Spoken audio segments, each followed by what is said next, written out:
എല്ലാ കൂട്ടുകാർക്കും പുതിയ വീഡിയോയിലേക്ക് സ്വാഗതം. ഇന്ന് നമ്മൾ തയ്യാറാക്കാൻ പോകുന്ന പെസഹ അപ്പമാണ്. നമുക്ക് സിമ്പിളായിട്ട് ഫ്രൈ പാനിൽ പെസഹ അപ്പം തയ്യാറാക്കിയെടുക്കാം. ഒട്ടും കരിഞ്ഞു പോകാതെ തന്നെ നമുക്ക് അടിപൊളിയായിട്ട് തയ്യാറാക്കിയെടുക്കാം. പണ്ടൊക്കെ ക്രിസ്ത്യൻസിൻ്റെ ഭവനങ്ങളിൽ പെസഹ അപ്പം നോമ്പ് കാലത്ത് പാതി നോമ്പിൻ്റെ സമയത്ത് അല്ലെങ്കിൽ 40-ാം വെള്ളിയാഴ്ചയൊക്കെ ഈ ഒരു അപ്പം ചുട്ടെടുക്കാറുണ്ടായിരുന്നു.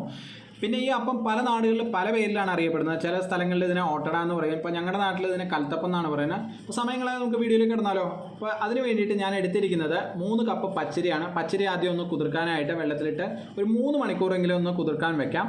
ഇനി നമുക്കൊരു പാൻ എടുത്ത് അതിലേക്ക് 1 കപ്പ് ഉഴുന്നിട്ടൊന്ന് നമുക്ക് വറുത്തെടുക്കാം. അപ്പോൾ ഏത് കപ്പളവിനാണോ നിങ്ങൾ പച്ചരി എടുത്തിരിക്കുന്നത് ആ ഒരു കപ്പളവിൽ തന്നെ 1 കപ്പ് ഉഴുന്നാണ് എടുത്തിരിക്കുന്നത്. 3 കപ്പ് പച്ചരിയാണ് എടുത്തിരിക്കുന്നത്. നമുക്ക് നന്നായിട്ടൊന്ന് വറുത്തെടുക്കാം. ചെറുതായിട്ടൊരു ബ്രൗൺ കളർ ആവുന്നവരെ ഒന്ന് വഴറ്റി കൊടുക്കാം. അപ്പോൾ ചെറുതായിട്ടൊന്ന് കളർ മാറി വന്നിട്ടുണ്ട്. ഈ ഒരു സമയത്ത് നമുക്ക് ഗ്യാസ് ഓഫ് ചെയ്ത് ഇത് ഒരു വട്ടം ഒന്ന് കഴുകിയെടുക്കാം. ഇത് നമുക്ക് കുതിർക്കാനായിട്ട് വെള്ളത്തിലിട്ട് വെക്കേണ്ട ആവശ്യമില്ല. നമുക്ക് ഉഴുന്നും പച്ചരിയൊക്കെ നന്നായിട്ട് പൊടിച്ചെടുക്കാനുള്ളതാണ്. ഇനി നമുക്കൊരു പാത്രത്തിലേക്ക് ഇത് മാറ്റി വെക്കാം. അപ്പം ഉണ്ടാക്കുന്ന സമയത്ത് ശരിക്കും പച്ചരിക്ക് പകരം ഉണക്കലരി ഉപയോഗിക്കുകയാണ് കുറച്ചും കൂടെ അപ്പത്തിന് ടേസ്റ്റ് കിട്ടുന്നത്.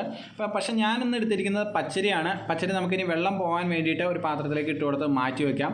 ഇനി നമുക്ക് വേണ്ട ചേരുവകൾ എന്തൊക്കെയാണെന്ന് നോക്കാം. അതിന് വേണ്ടിയിട്ട് ഞാൻ എടുത്തിരിക്കുന്നത് ഒരു 20 ചുള ചുവന്നുള്ളി, 1 ടീസ്പൂൺ ജീരകം, ഇനി നമുക്ക് വേണ്ടത് വെളുത്തുള്ളി ഒരു 10 അല്ലി, ഇനി കുറച്ച് കറിവേപ്പില എടുക്കുന്ന സമയത്ത് കുറച്ച് ഫ്രഷ് ആയിട്ടുള്ള കറിവേപ്പില എടുക്കാനായിട്ട് ശ്രദ്ധിക്കുക. ഇനി നമുക്ക് വേണ്ടത് ഒരു ചെറിയ കഷ്ണം ഇഞ്ചി.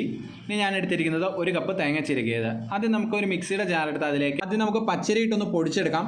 ഒത്തിരി ഫൈൻ പൗഡറായിട്ട് പൊടിക്കേണ്ട ആവശ്യമില്ല. നമ്മുടെ എടുക്കേണ്ട പൊടിയുടെ ആ ഒരു പരുവം പറയുകയാണെങ്കിൽ നമ്മൾ പുട്ടുപൊടിയൊക്കെ ഇല്ലേ ആ ഒരു അത്രയും തരികൾ വേണം നമ്മുടെ പൊടിക്ക്. എന്നാലാണ് നമ്മുടെ അപ്പം കറക്റ്റായിട്ട് കിട്ടുകയുള്ളൂ. ഇനി ഒരല്പം കണ്ണിയകലമുള്ള അരിപ്പയിൽ ഞാനൊന്ന് അരിച്ചെടുക്കുന്നുണ്ട്. അപ്പോൾ നമുക്ക് പൊടി മുഴുവൻ അരിച്ചെടുക്കാം. ഇനി ഞാൻ ഉഴുന്നും ഇതേപോലെ തന്നെ പൊടിച്ചെടുക്കാം. അതും ഒത്തിരി അങ്ങനെ ഫൈൻ പൗഡർ ആയിട്ട് പൊടിച്ചെടുക്കേണ്ട ആവശ്യമില്ല. അത് നമുക്ക് ആ പൊടിയിലേക്ക് ഒന്ന് അരിച്ചിട്ട് കൊടുക്കാം. ചില വീടുകളിലൊക്കെ പെസഹ അപ്പം ഇഡലി ചെമ്പയിൽ വെച്ചിട്ട് പുഴുങ്ങിയെടുക്കാറുണ്ട്. പക്ഷേ എനിക്ക് അതിലും ടേസ്റ്റ് ആയിട്ട് തോന്നിയിട്ടുള്ളത് ഈ രീതിയിൽ നമ്മൾ ചുട്ടെടുക്കുന്നതാണ്. അപ്പോൾ നമ്മൾ അരിച്ച് വെച്ചിരിക്കുന്ന പൊടി നമുക്ക് നന്നായിട്ടൊന്ന് കൂട്ടി യോജിപ്പിക്കാം. കൈകൊണ്ട് തന്നെ ഒന്ന് കൂട്ടി യോജിപ്പിച്ചിട്ട് അത് നമുക്ക് മാറ്റി വയ്ക്കാം.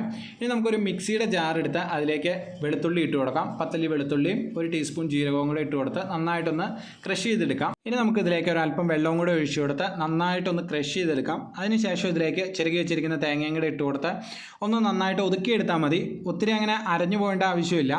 ഒന്ന് ഒതുക്കിയെടുക്കാം. 1 കപ്പ് തേങ്ങ ചിരകിയതാണ് ഞാൻ ഇതിലേക്ക് ഇട്ട് കൊടുത്തിരിക്കുന്നത്. നമുക്ക് വേണമെങ്കിൽ ചിരകിയ തേങ്ങ നേരെ മാവിലേക്ക് ഇട്ട് കൊടുത്ത് അങ്ങനെ നമുക്ക് അപ്പം തയ്യാറാക്കി എടുക്കാവുന്നതാണ്. പക്ഷേ അതിലും രുചി കിട്ടുന്നത് ഈ രീതിയിൽ തയ്യാറാക്കുമ്പോഴാണ്. ഇനി നമുക്ക് വേണ്ടത് ഒരു അരമുറി തേങ്ങ.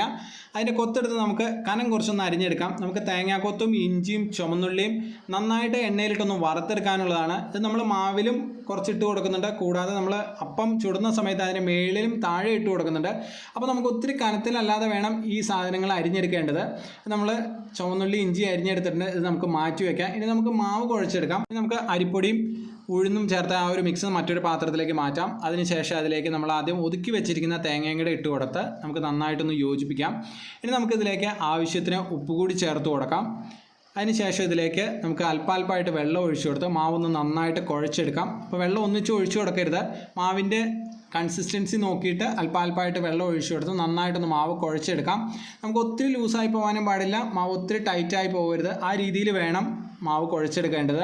പിന്നെ ഇതിൽ ഉഴുന്ന് ചേർത്തേക്കണ കാരണം നമ്മൾ വെള്ളം ഒഴിച്ചു കൊടുക്കുന്ന സമയത്ത് ഉഴുന്ന് നന്നായിട്ട് വെള്ളം അബ്സോർവ് ചെയ്ത് നന്നായിട്ട് അതൊന്ന് കുതിരും. അപ്പോൾ അതിനനുസരിച്ച് വേണം വെള്ളം ഒഴിച്ചു കൊടുക്കാൻ. ഈ ഒരു പരുവത്തിലായിരിക്കണം നമ്മുടെ മാവ് വേണ്ടത്. ഇതൊരു 10 മിനിറ്റ് ഒന്ന് മാറ്റി വയ്ക്കാം. 10 മിനിറ്റ് മതി. ഇനി നമുക്കൊരു പാൻ ഗ്യാസിൽ വെച്ച് കൊടുത്ത് അതിലേക്ക് എണ്ണ ഒഴിച്ചു കൊടുത്ത് നമുക്ക് വെച്ചിരിക്കുന്ന തേങ്ങയും ചുവന്നുള്ളിയും ഇഞ്ചി അതിലേക്ക് ഇട്ട് കൊടുത്ത് നന്നായിട്ടൊന്ന് വറുത്തെടുക്കാം. പണ്ടൊക്കെ പെസഹ അപ്പം തയ്യാറാക്കുന്ന ഉരുളിയിലായിരുന്നു. ഉരുളിയിൽ ആദ്യം എണ്ണ ഒഴിച്ചു കൊടുത്തതിന് ശേഷം അതിൻ്റെ അടിയിൽ നിന്ന് തീ കൊടുക്കും. അതേപോലെ തന്നെ അതിൻ്റെ മേൽഭാഗത്ത് ഒരു വറകലത്തിൽ തീയിട്ടിട്ട് അപ്പോൾ അടിയിൽ നിന്നും മേളിൽ നിന്നൊക്കെ തീ കൊടുത്തിട്ടായിരുന്നു ചെയ്തെടുക്കുന്നത്. അപ്പോൾ ഇപ്പോൾ ഈ രീതിയിലാണ് നമ്മൾ പെട്ടെന്ന് നമുക്ക് ഈ കലത്തപ്പം നമുക്ക് തയ്യാറാക്കി എടുക്കാൻ പറ്റും. സിമ്പിളായിട്ട് തയ്യാറാക്കി എടുക്കാം. പണ്ടൊക്കെ അത് നല്ല പാടായിരുന്നു. പണ്ടത്തെ നമ്മുടെ കാരണന്മാരൊക്കെ ചെയ്തെടുക്കുന്നത് നല്ല പാടായിട്ടായിരുന്നു ഈ ഒരു അപ്പം തയ്യാറാക്കി എടുക്കുന്നത്. പക്ഷേ ഇപ്പോൾ നമുക്ക് സിമ്പിളായിട്ട് അപ്പം തയ്യാറാക്കി എടുക്കാം.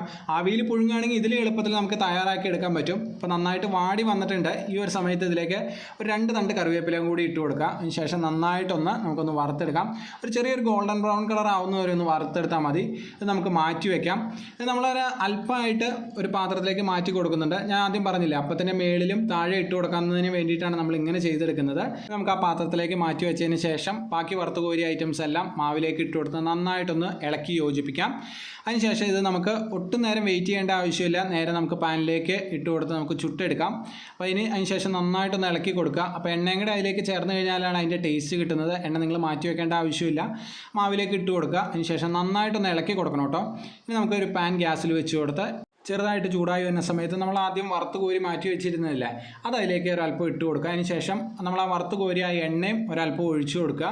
അതിനുശേഷം വേണം നമുക്ക് മാവ് അതിലേക്ക് ഒഴിച്ചു കൊടുക്കാനായിട്ടുള്ളത്. ഇല്ലെങ്കിൽ അപ്പം ചുടുന്ന സമയത്ത് അതിൻ്റെ അടിഭാഗം കരിഞ്ഞു പോകും. എപ്പോഴും ശ്രദ്ധിക്കുക, നമ്മൾ അപ്പം ചുടുന്ന സമയത്ത് അതിൻ്റെ അടിയിൽ ഒരല്പം എണ്ണ ഒഴിച്ചു കൊടുക്കുക, ഇല്ലെങ്കിൽ അപ്പം കരിഞ്ഞു പോവും. നമുക്കിനി മാവ് അതിലേക്ക് ഒഴിച്ചു കൊടുത്ത് ചുട്ടെടുക്കാം. മാവ് ഒഴിച്ചു കൊടുത്തതിന് ശേഷം കയ്യിൽ ഉപയോഗിച്ച് തന്നെ പതുക്കെ ഒന്ന് നമുക്കൊന്ന് പരത്തി കൊടുക്കാം. ഒത്തിരി കനം കുറയ്ക്കേണ്ട ആവശ്യമില്ല. നമ്മൾ പരത്തി എടുത്തിട്ടുണ്ട്. ഇനി നമുക്ക് മൂടി വെച്ചൊന്ന് വേവിച്ചെടുക്കാം. ഏകദേശം ഒരു സൈഡ് വേവാൻ തന്നെ 20 തൊട്ട് 25 മിനിറ്റ് വരെയാണ് എടുക്കുന്നത്. അപ്പോൾ നമുക്ക് അടച്ചു വെച്ച് വേവിച്ചെടുക്കാം. അപ്പോൾ ഇടയ്ക്ക് മൂടി തുറന്നത് ഒന്ന് നിങ്ങൾ വേവൊന്ന് നോക്കുക. അപ്പോൾ അതിനുശേഷം ഒരു 10 മിനിറ്റൊക്കെ കഴിയുന്ന സമയത്ത് നമുക്കതിന് മേളിക്കിടെയും ആദ്യം നമ്മൾ വറുത്ത് കോരിയ ഐറ്റംസ് ഇട്ട് കൊടുക്കാം. ഒരല്പം എണ്ണയും കൂടെ അതിന് മേളിക്കിടെ ഒഴിച്ചു കൊടുക്കാം. അപ്പോൾ നിങ്ങൾ ആദ്യം വറുത്ത് കോരുന്ന സമയത്ത് ഒരല്പം എണ്ണ കൂടുതൽ അതിലേക്ക് ഒഴിച്ചേക്കുക. അപ്പോൾ ഇങ്ങനെ നമുക്ക് ഒഴിച്ചു കൊടുക്കാനുള്ളതാണ്.